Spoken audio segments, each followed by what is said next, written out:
السلام علیکم۔ آج ہم صحیح بخاری کی روشنی میں زکوٰۃ کے موضوع پر ایک گہری گفتگو کرنے جا رہے ہیں۔ ہمارے سامنے حدیث نمبر 702 سے 715 تک ہیں۔ ہم کوشش کریں گے کہ ان حدیث کے ذریعے زکوٰۃ کی اہمیت، اس کے بنیادی احکام اور اسے ادا نہ کرنے کے کیا نتائج ہو سکتے ہیں اسے سمجھیں۔ وعلیکم السلام۔ جی بالکل، اور یہ حدیث صرف مالی پہلو تک محدود نہیں، بلکہ یہ ایمان، عبادت، سماجی انصاف اور آخرت کی جواب دہی جیسے بہت گہرے پہلوؤں کو بھی ہمارے سامنے لاتی ہیں۔ ایک پورا مربوط نظام ہے یہ۔ صحیح، تو چلیں شروع کرتے ہیں پھر۔ حدیث نمبر 702 سے یہ حضرت معاذ بن جبل رضی اللہ عنہ کو یمن بھیجنے والا واقعہ ہے نا؟ جی ہاں، بہت مشہور اور بنیادی حدیث ہے یہ۔ اس میں نبی کریم صلی اللہ علیہ وسلم نے حضرت معاذ رضی اللہ کو دعوت دینے کی خاص ترتیب سکھائی۔ یمن میں چونکہ اہل کتاب بھی تھے تو آپ صلی اللہ علیہ وسلم نے فرمایا کہ سب سے پہلے انہیں دعوت دینا لا الہ الا اللہ محمد رسول اللہ کی، یعنی توحید اور رسالت کی۔ یعنی سب سے پہلے عقیدہ، بنیاد۔ بالکل، اسلام کی اساس ہی یہی ہے۔ فرمایا کہ اگر وہ یہ بات مان لیں اچھا، تو پھر انہیں بتانا کہ اللہ نے ان پر دن رات میں 5 نمازیں فرض کی ہیں، یعنی عقیدے کے بعد فوراً اللہ سے تعلق جوڑنا نماز کے ذریعے۔ اور پھر نماز کے بعد زکوٰۃ کا نمبر آتا ہے۔ یہ ترتیب اہم لگ رہی ہے۔ جی بہت اہم ہے۔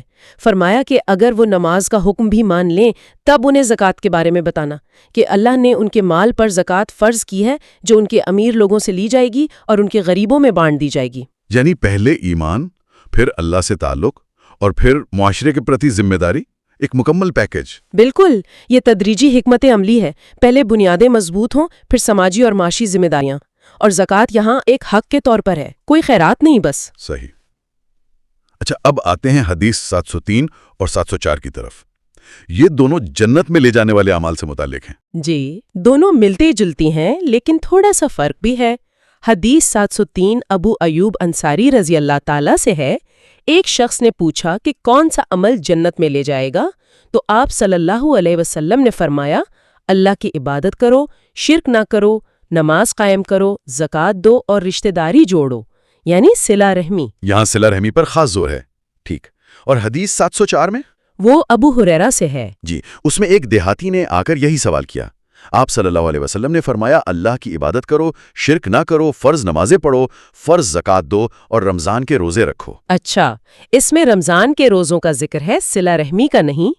اور وہ دیہاتی کا جواب بھی بڑا دلچسپ تھا۔ ہاں، اس نے قسم کھا کر کہا کہ میں نہ اس سے زیادہ کروں گا نہ کم۔ تو آپ صلی اللہ علیہ وسلم نے فرمایا، اگر یہ سچ کہہ رہا ہے تو یہ کامیاب ہو گیا۔ ایک اور روایت میں ہے کہ جو کسی جنتی کو دیکھنا چاہے وہ اسے دیکھ لے۔ تو ان دونوں میں فرق کیوں ہے؟ کیا مطلب ہے اس کا؟ دیکھیں، بنیادی ارکان تو دونوں میں مشترک ہیں، توحید، نماز، زکوٰۃ۔ فرق شاید سوال کرنے والے کی حالت یا موقع محل کی وجہ سے ہو۔ حدیث 704 بنیادی فرائض پر سختی سے قائم رہنے کی اہمیت اور اس پر کامیابی کی ضمانت دیتی ہے، سادگی اور خلوص نیت۔ ٹھیک ہے۔ جبکہ حدیث 703 میں سماجی پہلو یعنی صلہ رحمی کو بھی شامل کیا گیا ہے، تو دونوں مل کر ایک مکمل تصویر بناتی ہیں، اللہ کے حقوق بھی، بندوں کے حقوق بھی۔ یعنی فرائض تو لازمی ہیں ہی، لیکن دوسرے نیک اعمال جیسے صلہ رحمی ان کی بھی اپنی جگہ ہے۔ اچھا، اب حدیث 705، یہ تو تاریخ کا ایک بہت بڑا موڑ ہے نا؟ نبی کریم صلی اللہ علیہ وسلم کی وفات کے بعد زکوٰۃ سے انکار کا معاملہ۔ جی ہاں، بہت نازک وقت تھا وہ۔ ابو ہریرہ روایت کرتے ہیں کہ جب آپ صلی اللہ علیہ وسلم کی وفات ہوئی، حضرت ابو بکر رضی اللہ تعالیٰ خلیفہ بنے، اور کچھ عرب قبائل نے یا تو وہ مرتد ہو گئے یا کم از کم انہوں نے زکوٰۃ دینے سے انکار کر دیا۔ تو حضرت عمر رضی اللہ تعالیٰ نے حضرت ابو بکر رضی اللہ تعالیٰ سے کہا کہ آپ ان لوگوں سے کیسے لڑ سکتے ہیں جو لا الہ الا اللہ کہتے ہیں، کیونکہ حدیث میں تو ہے کہ کلمہ پڑھنے والے کی جان و مال محفوظ ہے۔ ہاں، حضرت عمر کا خیال تھا کہ شاید ان سے جنگ نہ کی جائے۔ جی، شروع میں ان کی رائے یہی تھی، لیکن حضرت ابو بکر کا موقف بالکل چٹان کی طرح مضبوط تھا۔ انہوں نے فرمایا، اللہ کی قسم میں ان سے ضرور لڑوں گا جو نماز اور زکوٰۃ میں فرق کریں گے۔ زکوٰۃ مال کا حق ہے۔ اور پھر انہوں نے وہ مشہور بات کہی، اللہ کی قسم اگر وہ مجھے ایک رسی، ایک روایت میں بکری کا بچہ ہے، بھی دینے سے انکار کریں جو وہ رسول اللہ صلی اللہ علیہ وسلم کو دیتے تھے، تو میں ان کے اس انکار پر ان سے جنگ کروں گا۔ اللہ اکبر، بہت سخت موقف۔ حضرت عمر کا کیا رد عمل تھا اس پر؟ حضرت عمر خود فرماتے ہیں کہ پھر میں سمجھ گیا کہ اللہ نے ہی ابو بکر کا سینہ اس جنگ کے لیے کھول دیا تھا، اور میں نے جان لیا کہ یہی حق ہے۔ اس واقعے سے تو زکوٰۃ کی اہمیت بالکل واضح ہو جاتی ہے کہ یہ نماز کی طرح ہی دین کا لازمی حصہ ہے، اسے ریاست نافذ کرے گی۔ بالکل، یہ کوئی اختیاری چیز نہیں بلکہ اسلامی نظام کا ستون ہے۔ اس سے انکار گویا نظام سے بغاوت ہے۔ صحیح۔ اچھا، یہ تو ہوئی اہمیت اور فرضیت کی۔ اب ذرا وعید کی طرف آتے ہیں۔ حدیث 706 اور 707 میں زکوٰۃ نہ دینے کی سزا بیان ہوئی ہے۔ جی، بہت سخت۔ حدیث 706 میں ابو ہریرہ رضی اللہ تعالیٰ عنہ سے روایت ہے کہ آپ صلی اللہ علیہ وسلم نے فرمایا کہ جن اونٹوں گائے بیلوں کی زکوٰۃ نہیں دی گئی ہوگی وہ قیامت کے دن لائے جائیں گے، پہلے سے زیادہ موٹے تازے ہوں گے اور اپنے مالک کو کھروں سے روندیں گے، سینگوں سے ماریں گے۔ یہ عذاب مسلسل چلتا رہے گا جب تک حساب نہ ہو جائے۔ یہی حال بکریوں کا ہوگا۔ اللہ پناہ، یہ تو بڑی ہولناک تصویر ہے۔ کیا اس میں مال کے علاوہ بھی کسی حق کا ذکر تھا؟ جی ہاں، اسی میں یہ بھی ہے کہ جانوروں کا ایک حق یہ بھی ہے کہ جب انہیں پانی پلانے گھاٹ پر لایا جائے تو ان کا دودھ دوہا جائے، شاید وہاں موجود ضرورت مندوں کو دینے کے لیے۔ اور آخر میں آپ صلی اللہ علیہ وسلم نے فرمایا کہ کوئی قیامت میں اس حال میں نہ آئے کہ گردن پر اونٹ یا بکری لادی ہو اور وہ آوازیں نکال رہی ہو اور وہ کہے یا محمد یا محمد، تو میں کہوں گا کہ میں نے تو پیغام پہنچا دیا تھا، آج میں کچھ نہیں کر سکتا۔ بڑی بے بسی کا عالم ہوگا وہ تو۔ اور حدیث 707 میں وہ مال کے سانپ بننے والی بات؟ جی، وہ بھی ابو ہریرہ رضی اللہ عنہ سے ہے۔ فرمایا کہ جسے اللہ مال دے اور وہ زکوٰۃ نہ دے تو قیامت میں اس کا مال ایک گنجے سانپ کی شکل اختیار کر لے گا، شدید زہریلا سانپ جس کے سر پر 2 سیاہ نقطے ہوں گے۔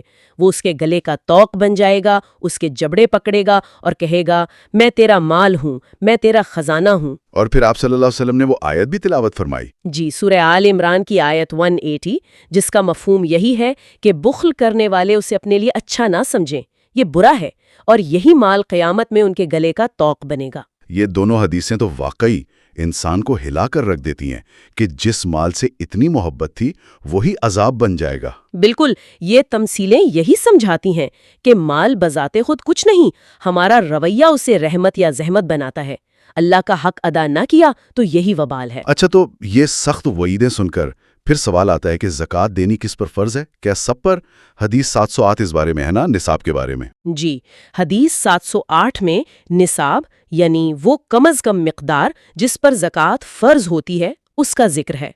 ابو سعید خدری رضی اللہ تعالی عنہ سے روایت ہے، آپ صلی اللہ علیہ وسلم نے فرمایا 5 اوقیہ سے کم چاندی پر زکوٰۃ نہیں، 5 اونٹوں سے کم پر زکوٰۃ نہیں، اور 5 وسق سے کم غلے پر زکوٰۃ نہیں۔ یہ اوقیہ اور وسق کتنی مقدار بنتی ہیں آج کے حساب سے اندازاً؟ دیکھیں، 5 اوقیہ تقریباً 200 درہم چاندی بنتے ہیں، 5 اونٹ تو واضح ہیں، اور 5 وسق تقریباً 650 کلو گرام کے قریب غلہ بنتا ہے۔ اصل بات مقدار سے زیادہ اصول ہے۔ اصول یہ کہ ایک خاص حد ہے مال کی؟ جی، ایک کم از کم حد مقرر ہے، نصاب، اس سے کم مال والے پر زکوٰۃ فرض نہیں۔ یہ اسلام کے نظام کا انصاف ہے، غریب پر بوجھ نہیں۔ بالکل، یہ تو بہت اہم اصول ہے۔ اچھا، ایک طرف تو نصاب ہے، دوسری طرف حدیث 709 میں تھوڑے سے صدقے کی بھی بڑی فضیلت بیان ہوئی ہے، اگر وہ حلال کمائی سے ہو۔ جی ہاں، بہت خوبصورت حدیث ہے یہ، ابو ہریرہ رضی اللہ تعالیٰ سے ہی ہے۔ آپ صلی اللہ علیہ وسلم نے فرمایا جو شخص حلال کمائی سے اور اللہ صرف پاک مال ہی قبول کرتا ہے، ایک کھجور کے برابر بھی صدقہ کرتا ہے تو اللہ اسے اپنے دائیں ہاتھ سے قبول کرتا ہے، پھر اسے صدقہ دینے والے کے لیے ایسے بڑھاتا ہے جیسے تم میں سے کوئی اپنے گھوڑے کے بچے کو پال کر بڑا کرتا ہے، یہاں تک کہ وہ کھجور برابر صدقہ پہاڑ جتنا ہو جاتا ہے۔ سبحان اللہ، کیا زبردست مثال ہے۔ اس میں 2 باتیں خاص ہیں، حلال کمائی کی شرط اور اللہ کا اس تھوڑے کو بھی بڑھانا۔ بالکل، مقدار اہم نہیں، نیت کا خلوص اور مال کا پاک ہونا اہم ہے۔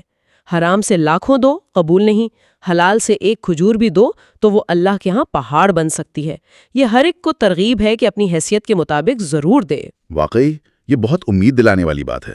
اچھا، اب کچھ حدیثیں 710 سے 713 تک مستقبل کے بارے میں پیشن گوئی کرتی ہیں، ایک ایسے وقت کا ذکر جب صدقہ قبول کرنے والا کوئی نہیں ملے گا۔ جی، حدیث 710 میں حارثہ بن وہب روایت کرتے ہیں کہ آپ صلی اللہ علیہ وسلم نے فرمایا صدقہ کرو، کیونکہ ایک زمانہ آئے گا کہ آدمی صدقہ لے کر نکلے گا تو کوئی قبول کرنے والا نہیں ملے گا، جسے پیش کرے گا وہ کہے گا کل لاتے تو لے لیتا، آج ضرورت نہیں۔ اور حدیث 711 میں بھی کچھ ایسا ہی ہے، مال کی فراوانی کا ذکر۔ جی، ابو ہریرہ سے روایت ہے کہ آپ صلی اللہ علیہ وسلم نے فرمایا قیامت سے پہلے مال اتنا زیادہ ہو جائے گا، اتنا بہے گا کہ مالدار پریشان ہوگا کہ میرا صدقہ کون لے، جسے دے گا وہ کہے گا مجھے ضرورت نہیں۔ تو ان احادیث کا پیغام کیا ہے کہ آج موقع ہے، کل شاید نہ ہو؟ بالکل، آج جب ضرورت مند ہیں تو دینے میں دیر نہ کرو، کل حالات بدل سکتے ہیں۔ حدیث 712 میں تو عدی بن حاتم والا واقعہ ہے۔ ہاں، وہ سنائیے ذرا، اس میں قیامت کا منظر بھی ہے نا؟ جی، بہت اثر انگیز ہے۔ آپ صلی اللہ علیہ وآلہ وسلم نے عدی بن حاتم رضی اللہ عنہ سے فرمایا کہ تم میں سے ہر ایک اللہ سے براہ راست بات کرے گا، کوئی ترجمان نہیں ہوگا۔ دائیں دیکھے گا تو اپنے اعمال یا آگ، بائیں دیکھے گا تو اپنے اعمال یا آگ، سامنے دیکھے گا تو جہنم۔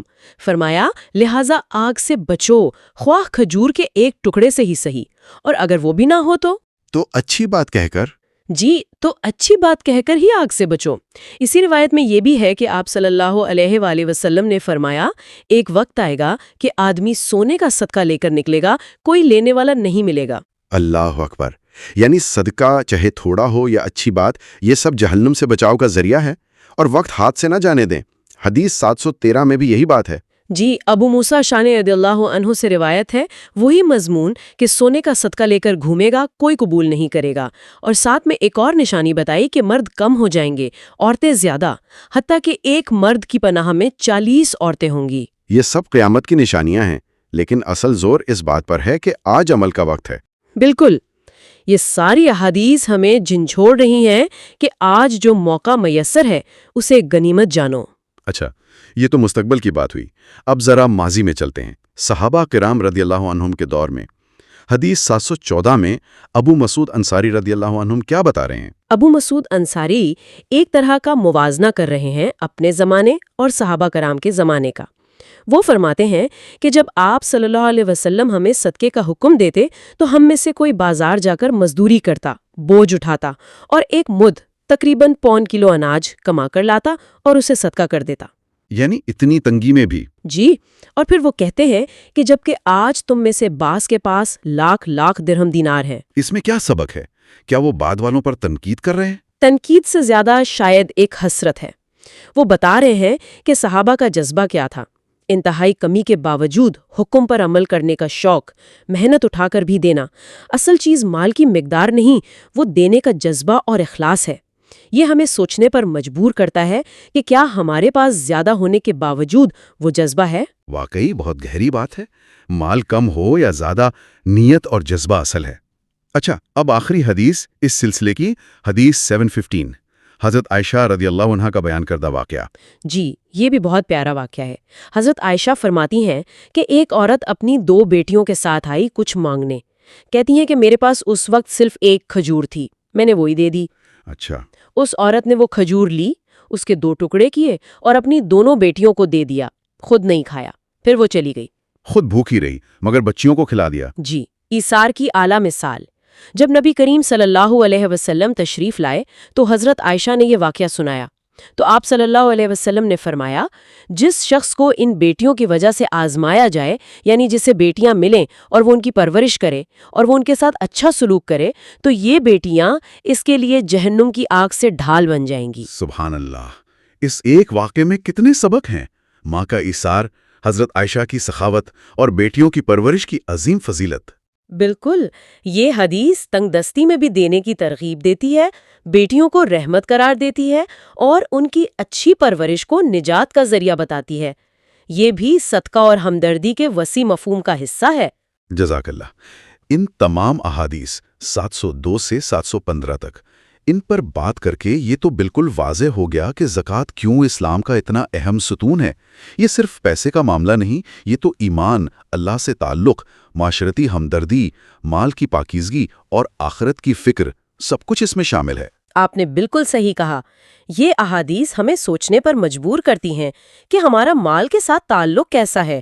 کیا ہم اسے صرف اپنی ذات کے لیے سمجھتے ہیں یا اللہ کا حق ادا کر کے اسے دنیا اور آخرت دونوں جگہ اپنی بھلائی کا ذریعہ بناتے ہیں؟